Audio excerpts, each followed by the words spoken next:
Hello everyone, welcome back on my channel study Mantra. Guys, आज की video में हम देखने वाले हैं विकास के आयाम, जो सीटेट पेपर 1 और पेपर 2 सीडीपी दोनों के लिए ही मोस्ट इम्पोर्टेंट है। यदि आप फर्स्ट टाइम में ही पेपर क्लियर करना चाहते हैं तो प्लीज़ इस वीडियो को जो है देखिए। इसी की तरह जो है छोटी छोटी वीडियो हैं उनको जो है देखिए, अपनी 30 आउट ऑफ 30 मार्क्स जो है कंफर्म करिए, ठीक है। और वीडियो को शुरू करने से पहले मैं आपको ये कहना चाहूँगा, यदि आपने मेरे चैनल को सब्सक्राइब नहीं किया है तो प्लीज़ सब्सक्राइब कर दीजिए। ये चैनल आपके लिए बहुत ज़्यादा यूज़फुल होने वाला है। तो गाइस, चलिए वीडियो को स्टार्ट करते हैं। इस वीडियो को देखने के बाद आपके 2 से 3 नंबर पक्के हो जाएंगे। Okay, let's start the video. So guys, देखिए यहाँ पे विकास के आयाम। तो मैं आपसे ये कहूँगा कि आपको ये जो आयाम हैं, ये जो डोमेन आपको जो ये दिए हुए हैं ना डेवलपमेंट के, इसे आपको इंग्लिश में ही याद करना है, ठीक है। इंग्लिश में याद करेंगे तो आपके लिए बहुत ज़्यादा यूज़फुल रहेगा, क्योंकि हिंदी में कई बार नाम बदल दिए जाते हैं, ठीक है। सो गाइस, देखिए यहाँ पे सबसे पहले आता है फिज़िकल डेवलपमेंट, जिसे हम हिंदी में कहते हैं शारीरिक विकास, ठीक है। सो गाइस, शारीरिक विकास क्या होता है, यानी कि जो हमारा शरीर होता है उसके अंगों का विकास, ठीक है। हम धीरे धीरे बड़े होते हैं, हमारा शरीर जो है वो आगे बढ़ता है, उसका जो है ना विकास होता है, ठीक है। मस्तिष्क का विकास होता है, हमारी आँखों का विकास होता है, गर्दन का विकास होता है, और हमारे हाथ पैर, इन सभी चीज़ों का जो है ना विकास होता है। इनके अंदर जो है ताकत आती है, ठीक है ना। शक्ति जो है बढ़ती है। जो एक नवजात शिशु होता है तो वो पहले क्या करता है, वो पहले जो है लोट लोट के जो है चलता है, लेट लेट के जो है चलता है, लेकिन फिर वो धीरे धीरे उसके हाथ मजबूत होते हैं, उसके पैर मजबूत होते हैं, और वो जब उनमें क्षमता आने लग जाती है उसके बाद वो बैठना स्टार्ट कर देता है, ठीक है। उसके बाद वो अपने हाथ और घुटनों के बल चलना स्टार्ट कर देता है।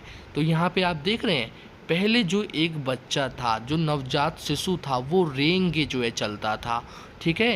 ये देखिए यहाँ पे रेंग रेंग के जो है चल रहा है, लेकिन एक समय के बाद ऐसा आता है एक समय कि जब वो अपने हाथों के बल, अपने पैरों के बल जो है बैठने लग जाता है, उसके हाथ में जो है शक्ति आ जाती है, ठीक है। और उसके बाद वो अपने हाथ और पैर पे चलना जो है स्टार्ट कर देता है, ठीक है।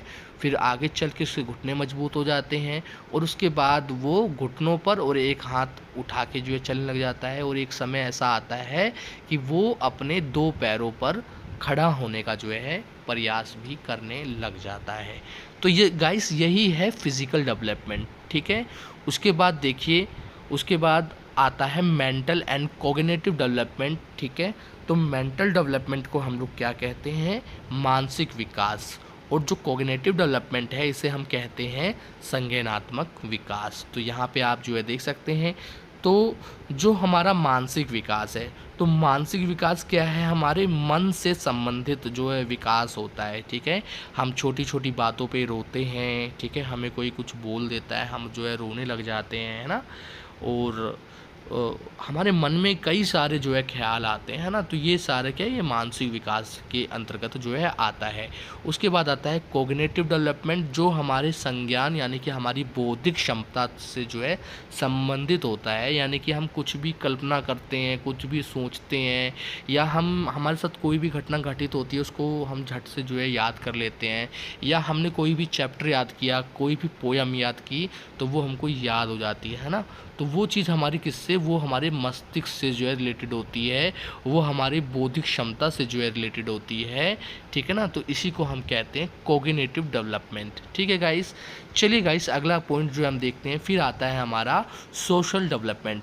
तो गाइस, सोशल डेवलपमेंट होता है सामाजिक विकास, ठीक है ना। जो सामाजिक विकास समाज में रहकर ही संभव होता है।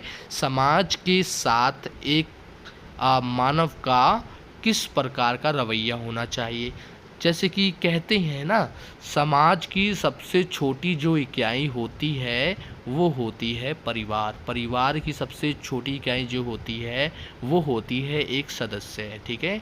तो एक सदस्य का अपने परिवार के प्रति और परिवार का समाज के प्रति क्या दृष्टिकोण हो सकता है, तो वो सारी बातें समाज से किस प्रकार से व्यवहार करना चाहिए, किस प्रकार से नैतिकता जो है समाज के प्रति होनी चाहिए, सारी बातें हमारी सामाजिकता के अंतर्गत आ जाती है। उसके बाद आता है इमोशनल डेवलपमेंट।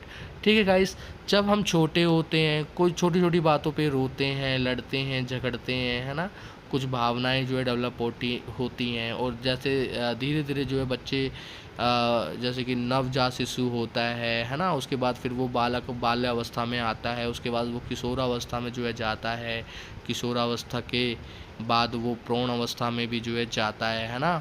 तो ऐसे ही जो है वो अपना विकास के क्रम में आगे बढ़ता है ना। तो उसमें भी मतलब इमोशनल डेवलपमेंट जो है भैया, अब उसका एक बालक का अपनी माँ के प्रति जो है प्यार, एक बालक का अपने पिता के प्रति प्यार, फिर एक बालक का परिवार के अन्य सदस्यों के प्रति प्यार, फिर एक बालक का अन्य समाज के प्रति जो है लगाव, है ना। समाज में कब कहाँ किस प्रकार की भावनात्मक चीज़ों को प्रकट करना है, कहाँ किसके आगे रोना है, कहाँ किसके आगे बोलना है, कहाँ दुख को प्रकट करना है, कहाँ खुशी जो है दिखानी है, कहाँ कितना हंसना है, कहाँ कितना बोलना है, ये सारी बातें इमोशनल डेवलपमेंट में आ जाती है। और बालक सीख जाता है कि इस चीज़ की डिमांड तो मैं अपने परिवार से कर सकता हूँ, मैं इस चीज़ की डिमांड अपने समाज से जो है नहीं कर सकता। मैं अपने मम्मी पापा के आगे जो है मैं रो सकता हूँ, लेकिन मैं समाज के आगे नहीं रो सकता। बालक इस चीज़ को अच्छे से जो है सीख जाता है। सो गाइस, ये था इमोशनल डेवलपमेंट। उसके बाद आता है मोरल डेवलपमेंट। ठीक है गाइस, मोरल डेवलपमेंट होता है हमारा नैतिकता। ठीक है, नैतिकता का विकास। तो ये सारे के सारे एक दूसरे से इंटरकनेक्टेड हैं, एक दूसरे से जो है लगे हुए हैं। इन चीज़ों को हम बाल विकास के सिद्धांत के अंतर्गत भी जो है पढ़ेंगे। ठीक है गाइस, आई होप आपको ये सभी चीज़ें जो है समझ में आई होगी। अब हम एग्ज़ाम पॉइंट ऑफ व्यू से जो है देखते हैं, जो आप ये देख रहे हैं ना, फिज़िकल डेवलपमेंट। ठीक है, तो इसी के अंदर ना दो चीज़ें आती हैं। ठीक है ना, गत्यात्मक, आपने सुना होगा गत्यात्मक। ठीक है ना, गत्यात्मक विकास, या फिर हम कभी कभी कह देते हैं गामक विकास। ठीक है ना, ग्रोस मोटर स्किल के बारे में आपने सुना होगा, फाइन मोटर स्किल के बारे में सुना होगा। ये हमारे फिजिकल डेवलपमेंट के अंदर आ जाती हैं। इन तीनों से भी जो है बेटा क्वेश्चन जो है पूछे जाते हैं। ठीक है ना, जो भी ये चार चीज़ें दी इनसे भी पूछे जाते हैं, लेकिन सबसे ज़्यादा जो क्वेश्चन पूछा जाता है ना, वो फिजिकल डेवलपमेंट से संबंधित जो है पूछा जाता है, जो आपका गत्यात्मक विकास और गामक विकास के अंतर्गत वो क्वेश्चन जो है आते हैं आपके। चलिए, तो उसको भी हम कवर कर लेते हैं। सो गाइस, देखिए यहाँ पे जो है, देखिए यहाँ जो है मैं आपको कुछ जो है दिखाने का प्रयास करता हूँ। सो यहाँ पे देखिए, फिजिकल डेवलपमेंट के अंदर ही क्या आता है, हमारा आता है मोटर डेवलपमेंट। ठीक है, जिसे हम गत्यात्मक विकास या गामक विकास कहते हैं।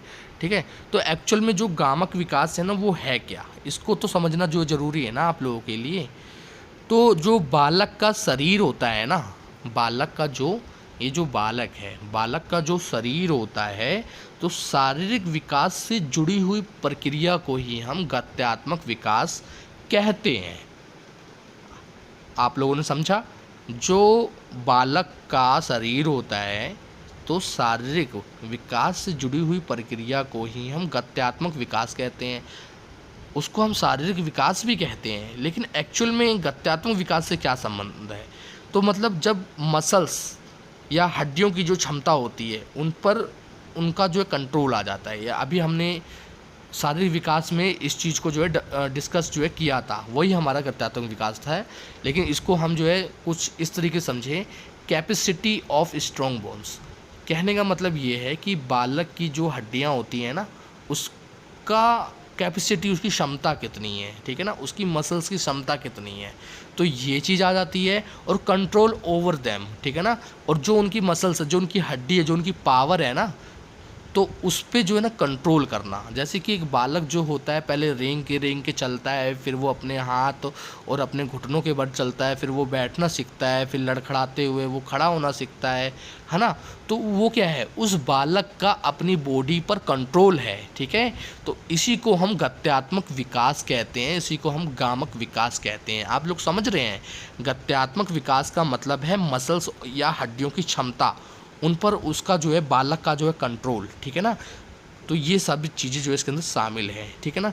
और यदि हम गामक विकास की बात करें तो गामक विकास के अंदर चलना, दौड़ना, कूदना, भोजन करना और जैसी कई सारी गतिविधियां जो है शामिल होती हैं, ठीक है गाइस। तो यदि हम जो है बात करें मोटर डेवलपमेंट स्किल जो है ना हमारी मोटर, इसको जो है ना 2 भागों में जो है बांटा गया है। वो 2 भाग कौन से हैं तो वो समझने का प्रयास करिए। एक को हम कहते हैं फाइन मोटर स्किल और दूसरे को हम कहते हैं ग्रोस मोटर स्किल, ठीक है गाइस।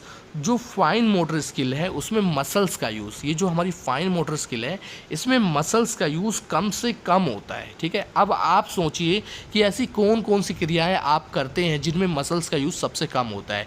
गाइस ये मोस्ट इंपॉर्टेंट जो है क्वेश्चन है, आपके एग्ज़ाम में जो है ना कई बार यहाँ से क्वेश्चन बनते हैं। कई सारे बच्चे 2 से 3 नंबर का क्वेश्चन आता है और कई सारे बच्चे इसमें जो है गलत करके आते हैं, छोड़ के आते हैं, गलत कर देते हैं। तो आपको ये क्वेश्चन गलत नहीं करना है, ठीक है ना।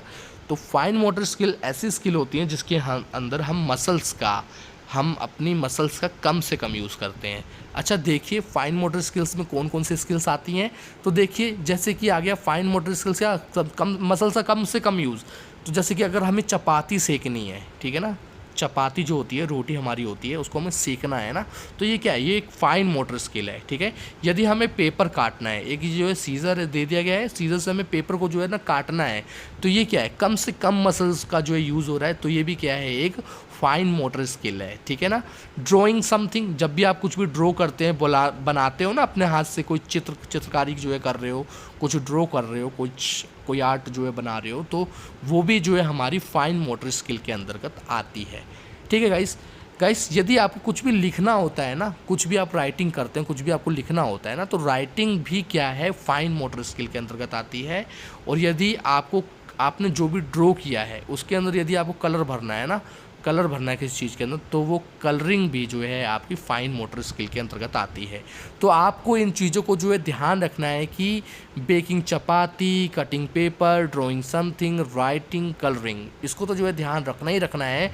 लेकिन आपको इन बातों को जो है इंग्लिश में भी याद रखना है कि फाइन मोटर स्किल क्या होती है। फाइन मोटर स्किल वो स्किल होती है जहाँ पर मसल्स का कम से कम यूज़ होता है, ठीक है।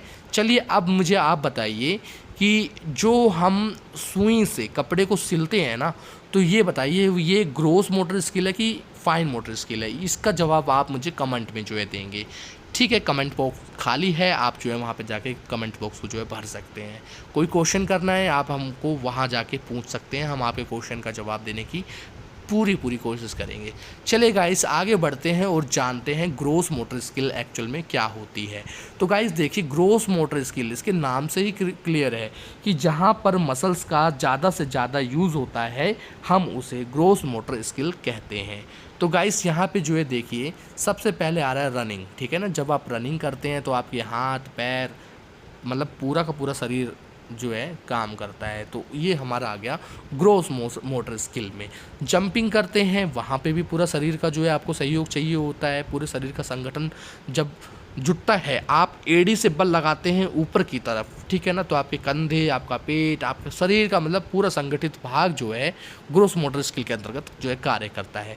स्विमिंग के अंदर भी वही बात है, आप तैराकी करते समय भी, कोई एक्सरसाइज आप कर रहे हैं उसके अंदर भी, वेट लिफ्ट करते समय वेट लिफ्टिंग में भी आपका जो है पूरी मसल्स काम करती है, रेसलिंग कर रहे हैं तब भी, लेबरिंग कर रहे हैं तब भी, ठीक है गाइस। यहाँ से आपसे एक एग्जांपल आपको दे दिया जाएगा, एक उदाहरण दे दिया जाएगा और आपसे पूछ लेगा ये कौन सी गत्यात्मक विकास, ये गामक विकास की ग्रोस मोटर स्किल है या फाइन मोटर स्किल है, ठीक है। तो आपको यहाँ पर इंग्लिश में ये 2 वर्ड की टर्मिनोलॉजी को जो है ध्यान रखना है कि फाइन मोटर स्किल क्या होती है और ग्रोस मोटर स्किल क्या होती है, गत्यात्मक विकास क्या होता है, गामक विकास क्या होता है। गाइस ये मोस्ट इंपॉर्टेंट क्वेश्चन है जो मैं आपको बता रहा हूँ, ठीक है। या आप पेपर 1 का पेपर दे रहे हैं, CDP पेपर 1 की बात कर लें, CDP पेपर 2 की बात कर लें। पेपर 1 में थोड़ी सी हल्की आती है, पेपर 2 में थोड़ी सी हार्ड होती है, ठीक है ना, मॉडरेट लेवल की होती है। तो आपको वहाँ पे नंबर जो है नहीं कटवाने हैं, ठीक है गाइस। आई होप आपको हमारा ये वीडियो जो है पसंद आएगा और अब आपको जो है ये चीज़ें क्लियर हो गई होंगी। गाइस यदि आपने हमारे चैनल को सब्सक्राइब नहीं किया है तो प्लीज़ सबसे पहले जाइए हमारे चैनल को सब्सक्राइब कर लीजिए, वीडियो को लाइक कर दीजिए, कमेंट कर दीजिए और अपने दोस्तों के साथ जो है शेयर कर दीजिए। थैंक यू एवरीवन, मिलते हैं नेक्स्ट वीडियो में। Thank you so much.